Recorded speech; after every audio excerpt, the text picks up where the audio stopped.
about how it affects legal and illegal residents in the state of Georgia, and then we want to get into obviously the DUI and some of the changes because we have this one body of law that's enacted and starting tomorrow, July 1st, that's going to affect the secure driver license cards, and now they have a little star. That's right. Up top in the right-hand corner if they've been secure. That's right. That's the indicator for law enforcement, and more importantly for TSA, because that's really the big federal aspect of it, is that as states are implementing the provisions of the Real ID Act, we're going to be marking our cars with that star, and that's how the TSA will know that it is. So all the other states will have the star also, you mean? Is that the mark? Well, that is the mark that all of the states that are going to be complying with Real ID are going to be using.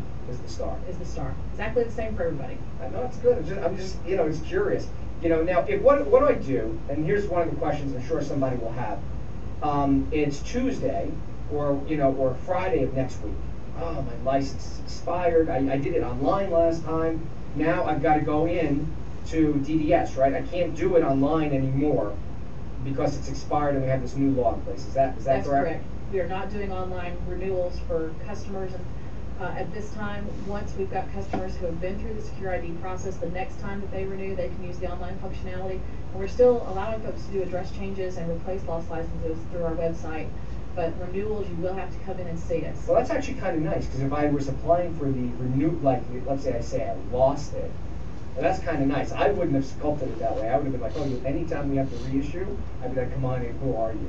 So I think that's generous of you. And if it is expired, and I show up after the fact, what if I don't have my stuff? Well, we've thought about that. We're doing everything that we can to make sure that folks find out about it. Hopefully you're hearing our public service announcements, you're seeing things in the newspaper, and we're doing everything we can to get the information out there. There's a lot of information on our website.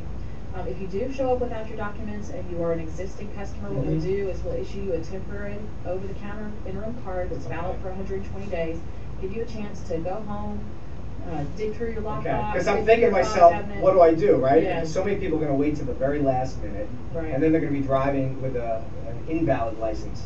Well, hopefully folks are mindful of checking their license on their birthday every year, just like you make sure that you've got your vehicle registration up to date. Just check that license and make sure that your license hasn't expired.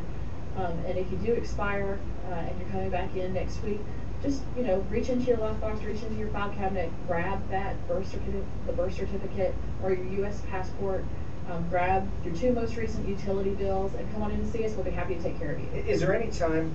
Yes, just one last question, Bob. Is there any time that I can't come in? Can I come in 30 days before it expires, 60 days before it expires? Can I come in now if it expires next year? What's the limit? The window that we have looking prospectively is 150 days. So if you're within 150 days of the date that your license or your ID card is set to expire, you're welcome to come in and take care of your business now at your convenience at a time that works for you. So there, as long as it's within that window, we're glad to have you come in and take care of it. Yeah, I wanted to say that some elderly people, I don't remember what the age is, they are exempt from having to go through this process, and I don't know what that age is, 65 or 70? What we're looking at is folks who were born prior to January the 1st of 1940. If they are able to bring in DD-214 from their military service, or there's a letter that you can get from the Social Security Administration, it's called a pneumadent record. That's where the Social Security Administration has kept track of your identity for as long as you've been registered with them. Folks who were born prior to 1940, they can get either of those 2 documents, and they're good to go. All we would need in addition to that is just the 2 forms of proof of residency. Now, with our ladies that have taken their husband's surname after they've gotten married, we would also need a certified copy of the marriage license. Same thing if your name has changed because of an adoption or a divorce. I was going to ask you, what about going the other way? Right. So some go in, some come out, right? We just would need the certified documentation that proves that, and that's something that you probably have in the same file cabinet or the same lockbox.